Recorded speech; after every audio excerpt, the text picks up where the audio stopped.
The broken rule. The Galactic Concord governed thousands of species, and beneath its endless articles and treaties lay a single sacred law etched into the bones of peace. Rule number 1 of the galaxy: do not harm human children, especially young girls. The reason was never officially archived. Some whispered of Earth's first encounter centuries ago, when a pirate clan abducted a school bus on Luna Station. No one remembered the pirates' names, only that Earth responded by glassing their homeworld to ash and erasing 3 allied systems in 63 hours. Since then, the rule was never tested. Until today. Anya Morales loved the trade hub of Veritas Prime. It was loud, colorful, and smelled like cinnamon and engine grease. She darted between vendors, her diplomatic ID glowing softly on her collar. The robotic chaperone followed her with quiet urgency, trying to keep pace. "Miss Morales," it beeped. "Your father instructed you to stay within." "I'm just looking," she giggled, eyeing a booth of luminescent starberry globes. "And don't call me miss. I'm 8. The bot sighed, at least as much as a service drone could, and tried again. A hulking figure watched from the shadows, his armor black with silver crests. General Zorvax, heir to the crimson throne of the Galactic Empire, sneered as the girl danced among alien merchants. His advisors had warned him, begged him not to cause trouble. But Zorvax believed humans were mythologized cowards, too dependent on old threats. He would prove it. He would break their taboo and show the galaxy who still ruled. The attack lasted 13 seconds. A dark dropship screeched over the plaza. A pulse wave scattered crowds like toys. The chaperone bot melted in a single shot. Anya screamed as claws tore her from the ground and threw her into a reinforced stasis cage. Screams echoed, but no one interfered. The ship was gone before any security force responded. Only one thing remained: a live broadcast feed uploaded to the Galactic Relay. Anya Morales, bloody, terrified, caged like an animal. Zorvax stepped into the frame. "Humanity, you're no longer feared. Your myths end today." He struck her. Not hard, but it was enough. The galaxy stopped breathing. Earth's emergency command network lit up. Inside a hidden bunker in the Andes Mountains, a room lit red as Protocol Echo initialized for the first time in 2 centuries. Communications blacked out. Orders transmitted only through quantum entanglement nodes. Admiral Jiasong, Supreme Commander of Earth Defense, stood in silence as the feed played on a loop. "I want every asset," she whispered, "every satellite, drone, and ship ready." "What about diplomacy?" her aide asked. Jia didn't blink. There is no diplomacy when a child bleeds. 10 hours later, an encrypted signal reached a forgotten station orbiting Saturn's dead moon. It played one sentence: "Ghost, they took your daughter." Elias Morales didn't move, didn't breathe. He had been dead, by all official records, for 7 years. After his final mission with Earth's Shadow Fleet, classified beyond clearance, he vanished. Raised Anya in silence on remote postings, far from his former life. She had been his light, his redemption. He stood slowly, every joint creaking with the memory of war. Behind a hidden panel, he retrieved an obsidian key, inserted it into a wall console. The station roared to life. Black ships emerged from icy vaults. Earth's nightmares. Ships with no registry, no names. Shadows among stars. Ghost had returned. Veritas Prime's media networks crashed under the weight of outrage. Even non-human species with deep distrust of humanity released condemnations. Empires scrambled to disassociate from Zorvax's broadcast. The Galactic Senate called an emergency session. But Earth did not wait. 3 unmarked ships slipped through Imperial borders under cloak. One landed on Draxos 7, a known Empire black site. Surveillance feeds from the facility went dark. 17 minutes later, a data package was uploaded to the Galactic Concord server. Images: 27 abducted children, including non-humans. A facility reduced to slag. A message: one warning, return Anya Morales. This is not a negotiation. Signed, Yim. The galaxy remembered. Zorvax watched the data feed with growing concern. The humans weren't protesting. They weren't sending envoys. They were moving. He barked orders to reinforce his personal fleet and relocate to Fortress Arcanis. But deep inside, doubt coiled. The child, still caged in a corner of the ship, watched him with eyes full of quiet defiance. "You'll never be a king," she said softly. "You're just a scared man who hit a little girl." He struck the cage. Sparks flew, but the strike was weaker than before. Back on Earth, Admiral Jia watched as systems aligned. Shadow, fleet activation, 89%. Revenge protocol active. Ghost verified as lead commander. Clearance restored. Fleet objective, target Zorvax. Extract Anya Morales. Secondary. Collapse any structure defending the act. Humanity had been quiet too long. They remembered. They built. They waited. And now the galaxy would too. Wrath of Earth. Elias Ghost. Morales stood on the bridge of the Vigil's end, the lead dreadnought of the Shadow Fleet. Around him, black-armored operatives manned consoles with precision and silence. No insignias. No flags. No names. They didn't need them. The moment Elias stepped onto the command platform, the ship's AI confirmed it in a voice that sounded almost reverent. Protocol Echo. Fully engaged. Commander Elias Morales. Shadow Authority recognized. Orders. He looked at the projection of General Zorvax's last known location. "Burn the veil," Elias said. "No shadows anymore. We come as judgment." The stars themselves seemed to flinch. In the outer colonies, news of Earth's mobilization traveled fast, and unlike previous conflicts, there was no debate. The image of Anya's bruised face played across screens, stations, even in the deepest minds of Orden 2 where humans and aliens labored side by side. Miners stopped working. Soldiers paused training. Children were pulled close and held tighter. 1,000 different species with one shared reaction. They broke the rule. Even enemies of Earth sent messages of support, not out of compassion, but fear. Because if there was one universal truth, it was this: humanity never forgave the harming of their young. In the Galactic Empire's heart world, the Senate convened in emergency session, voices rising in panic. "You don't understand," Chancellor Velra hissed to her peers. "This isn't just about one child. This is about Earth's unspoken threat. They wouldn't risk full war over one general. They would risk the galaxy," Velra snapped. Zorvax crossed the oldest line. "They won't stop until his blood soaks a crater." Some senators protested. Others called for diplomacy. But those who remembered the burning of Io Secta fell silent.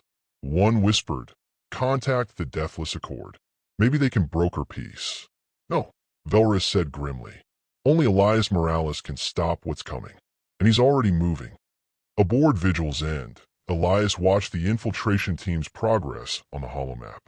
3 black corvettes slipped into the Thaner system, a suspected location of an Empire child trafficking ring. The ships did not send warning signals or declare intent. They simply appeared, targeted, and descended. Elias linked to the command feed. "Ghost to all operatives. Non-lethal if they surrender. If not," he paused, "make it biblical." The Thaner Station's defenders barely had time to scramble before the Shadow Team breached their core. Pulse rifles silenced guards. Walls melted under fusion torches. Human and non-human children alike were pulled from cryo cages, some too dazed to speak. Commander Isha Reeve, Elias's second-in-command, reported in. 39 recovered. 3 too far gone. No sign of Anya. Elias's jaw clenched. "Transmit the images to the Concord. Let them see what the Empire's protecting." She hesitated. "Sir, some of the kids are altered." Jean nodded. "Sold to." "Send it," he said. "We fight in the light now." The galaxy reeled. The footage of the Thaner raid swept across every network. Images of terrified children, drugged and wired to machines, burned into the galactic conscience. Protests erupted on 6 major worlds. Empire embassies were torched. Allies pulled trade agreements. One by one, Empire-aligned systems began to falter under the weight of exposure. Even inside the Empire, cracks formed. A younger Admiral, Tavik Darren, addressed his command staff privately. "We are soldiers, not slavers," he growled. "Zorvax does not represent us." One captain raised a brow. "You mean to turn against him?" Darren looked to the stars. "I mean to survive the storm that's coming." Meanwhile, in Fortress Arcanes, Anya sat quietly in her cell. Her face was bruised, but her eyes were steady. She had stopped crying hours ago. She wasn't afraid of Zorvax anymore. She had remembered something her father once said. "Fear is a tool. Use it, or it uses you." She counted every guard rotation, noted the sound of boots, tapped a code on the floor. A children's game, but really Morse. One day, she knew her father would hear it, and when he did, the stars would burn. General Zorvax paced his command deck, reports flooding in. Stations destroyed. Trade collapsed. Defectors rising. "How was this possible?" he roared. "They are one species." "Yes, but they are humans," his advisor said shakily. "Then crush them. They haven't sent their full fleet yet, General. What you've seen, these are only Black Ops units." Zorvax paled. "You mean, this isn't even their war mode?" "No," the aide whispered. "This is just Elias Morales, a father." Back in orbit around Draxon, 4, Elias watched the galaxy unravel on his command board. Admiral Jia appeared on the encrypted channel. "Morales, the Senate has requested talks. They want to contain this." "Talks," Elias repeated. "They're scared. You've shifted the power balance in 2 days." "I didn't shift anything," Elias said. "Zorvax did. I'm just reminding them of the cost." She sighed. "How far are you willing to go?" He looked at Anya's picture, her smile, her eyes, full of mischief and sunlight. "All the way." He terminated the call. Later that night, alone on the bridge, Elias sat in silence. He remembered the war on Galdar Prime, remembered children's screams, the ash covering their bones. That mission had broken him, turned him into a ghost. Anya had saved him just by being his daughter. He failed her once. He would not do it again. Isha entered quietly. "We found her signal. She's alive." Inside Arcanes, Elias stood. His voice was cold steel. "Then prepare the fleet." As Earth's dreadnoughts aligned for warp and the stars trembled in anticipation, a single message echoed across the galactic network, sent from the Vigil's end. To all governments, systems, and rulers of the stars. Rule number 1 has been broken. Humanity is awake. Stand down or burn. Yem. The battle for justice. Anya had never seen a starship's throne room before, but even in its lavishness, Fortress Arcanes felt cold. The floors gleamed obsidian, banners of the Galactic Empire hanging high above gilded steps. Yet, beneath all the metal and majesty, it stank of fear. Zorvax sat rigid on the command throne, knuckles white. The Empire's core systems were in revolt. His name was blacklisted on half the networks. Allies turned silent. And now, the humans were coming. "Status," he barked. 78 human ships, sir. Black-class dreadnoughts. No transponders. They've bypassed our sensor grids entirely. Ow! They disabled our sentry moons before we detected them. The general's fists tightened. "Earth doesn't make war," he muttered. "They hunt." Above Arcanes, the stars shimmered, and then went dark. The Shadow Fleet dropped from subspace like a curtain of night. No warning, no broadcast, no mercy. 30 dreadnoughts in perfect silence, bristling with kinetic batteries and graviton lances, formed a ring around the Empire's last bastion. Inside the Vigil's end, Elias Morales stood like a storm waiting to break. "Fleet in position," Isha Reeve reported. "Awaiting go order. Initiate blackout protocol. Cloaks up.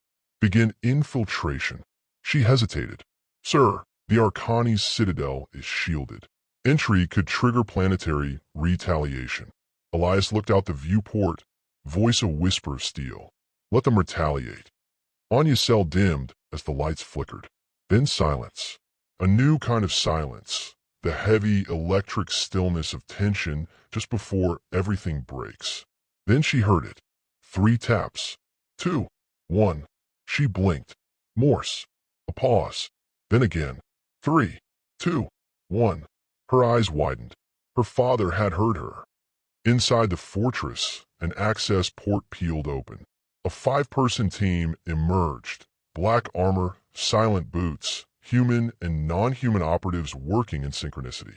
Elias led them, his HUD displaying blueprints of the citadel in layers of wireframe. He moved without hesitation. Every corridor was a memory, the way walls breathed, the scent of sterilized fear. It reminded him too much of Galdar Prime. This time, though, the child inside wasn't a stranger. This time, it was his daughter. Above them, chaos erupted. The Empire's fleet surged to defend Arcanis, but the Shadow Fleet was already inside their lines. Like phantoms, Earth's warships bypassed shields, targeting engines and weapon arrays with surgical precision. Empire vessels cracked apart in silence, one by one, their systems failing without understanding how. Earth didn't need to overwhelm. It needed only to dismantle. And it was working. Inside the command chamber, Zorvax gritted his teeth as his fleet fell. Deploy Death Guard. I want the girl relocated. An explosion rocked the chamber. Lights died. Doors sealed automatically. One by one, Zorvax's command staff looked toward the blast-shielded main entrance. It trembled, then split apart with a howl of twisted alloy. Through the smoke stepped Elias, black armor scarred, rifle aimed, eyes like a winter storm. Zorvax, he said. The name cut the room in half. You're him, Zorvax said, rising. The ghost. Elias raised his rifle. You touched my daughter. Zorvax lunged. He wasn't weak, augmented with Imperial war forging. He moved like a charged beast, blade flicking from his wrist as he closed the distance. But Elias wasn't just fast, he was prepared. He dropped his rifle, drew a plasma knife, and countered with brutal precision. Steel sang. Sparks flew. Zorvax roared, driving Elias backward, but the human danced through the blows, carving slashes into the Empire General's armor. You think this is justice? Zorvax snarled. You know better than me. Elias kicked him square in the chest. I'm a father, he growled, and you're already dead. Anya watched from the shadows of the throne room, peering through a cracked vent. She saw her father fight, silent, focused, every motion a blur of deadly intent. She wasn't afraid. She was proud. She whispered, Get him, Dad. Zorvax's blade caught Elias's shoulder, drawing a line of burning red. But Elias didn't flinch. He spun, reverse grip, and jammed the plasma knife into Zorvax's leg, then drove him into the throne with the force of a railgun. Yield, Elias said. Zorvax spat blood. I don't yield to prey. So Elias didn't wait. One clean motion, plasma arcing blue. Zorvax's head rolled from his shoulders. The rule had been broken. Now it was avenged. The battle above ended instantly. Empire ships, leaderless, panicked, surrendered en masse. Some self-destructed. Others fled. A few turned toward Elias's fleet and hailed for parley. Humanity did not press. They didn't need to. They had made their point. Elias found Anya behind the throne, eyes wide and glistening. Dad, she said. He dropped to one knee, arms open. She flew into his arms without a word. They stayed like that, silent, surrounded by the ruins of war and the echoes of vengeance.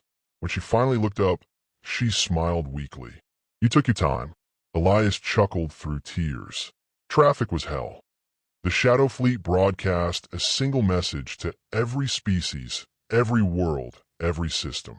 General Zorvax is dead. The child is safe. The Empire's crimes are exposed. Let this stand forever. You may insult humanity. You may betray us. You may even fight us. But if you harm our children, we will end you. The galaxy listened, and this time they understood. Echoes of the rule. The fortress of Arcanis floated in silence, its spires cracked, its banners scorched. What had once been a symbol of the Galactic Empire's might was now a ruin, haunted not by ghosts, but by a single truth. You do not harm human children. 2 days after the battle, Elias Morales stood on the edge of the Citadel's ruined command deck. Behind him, engineers from Earth's emergency corps cleared debris and rescued remaining captives. Across the viewport, the once proud fleet of the Empire hung like drifting corpses, awaiting salvage or surrender. Anya stood beside her father, wrapped in a thermal cloak, her eyes fixed on the stars. "You really killed him," she said softly. Elias nodded. She didn't look scared or sad. She looked satisfied. "Good," she said. The Galactic Concord convened an emergency summit. Representatives from over 300 species joined the meeting, either in person or by quantum relay. The central platform, shaped like a great ring, now bore a permanent memorial, a holographic projection of Anya Morales the moment she was rescued, with the rule emblazoned below. Rule number 1 of the galaxy: do not harm our young girls. There had always been rules, but never one so sacred, so absolute. Now, they engraved it into the law itself, not a suggestion, as doctrine. Ambassador Li Chong, Earth's lead diplomat, stood before the assembly. "You ask if our response was excessive. You ask if vengeance was necessary." She paused. Her voice was calm, but her eyes burned. "No child should be a symbol. And yet, you forced us to make one. A warning, a vow, a promise." The alien delegates sat in silence. Even the species once skeptical of humanity said nothing. Li leaned in. This was not about war. This was about justice. And if ever again anyone forgets rule number 1, let them remember our Connies. The vote passed, unanimously. Elias didn't attend the summit.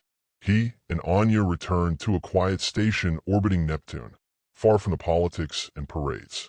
He didn't need medals. He didn't want his name sung in stories. All he wanted was peace. And Anya, she adjusted quickly, her recovery like the sunrise, slow but unstoppable. She sparred with trainers, read stories about the stars, and started painting again. Her newest piece showed a massive black ship silhouetted against fire, a small girl standing in its shadow. She titled it, "Ghost Justice." Admiral Jia visited one day, bringing a data chip. "Thought you'd want this," she said, placing it on the table. "Your official reinstatement. Rank, clearance, honors." Elias didn't touch it. "I'm not coming back." "You already came back," Jia said gently, "whether you like it or not." They sat in silence, sipping tea. "What happens now?" he asked. Jia stared into the dark blue of Neptune's atmosphere. "The Empire's fragments are negotiating surrender. Some systems want independence. Others want Earth to take control." He raised a brow. "And Earth? We don't want to rule," she said.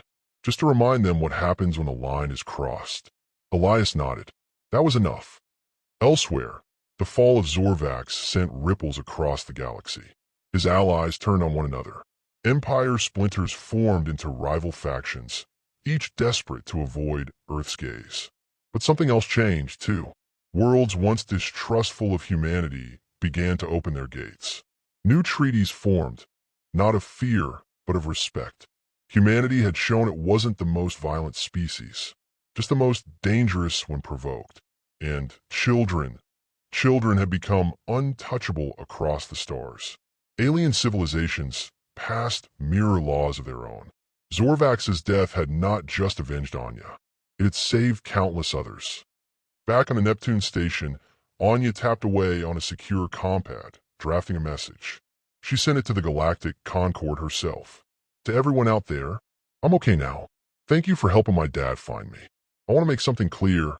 I don't want revenge. I want rules that mean something. I want kids to be safe anywhere, not just on Earth.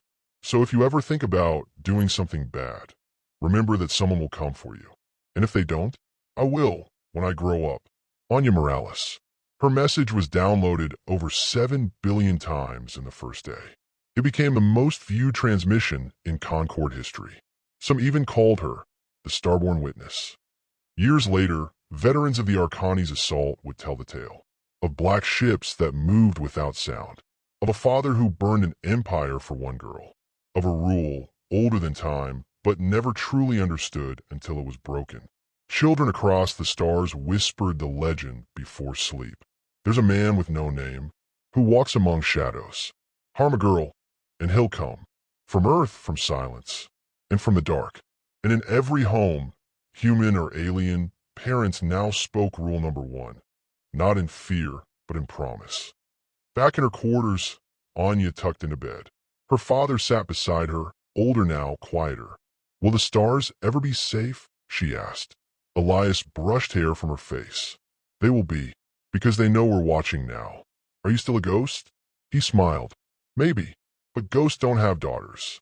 Fathers do." She smiled sleepily, and as the stars wheeled slowly outside the viewport, a new kind of peace settled over them. Not the peace of silence, but the peace of justice fulfilled. And rule number 1, burned into the cosmos forever.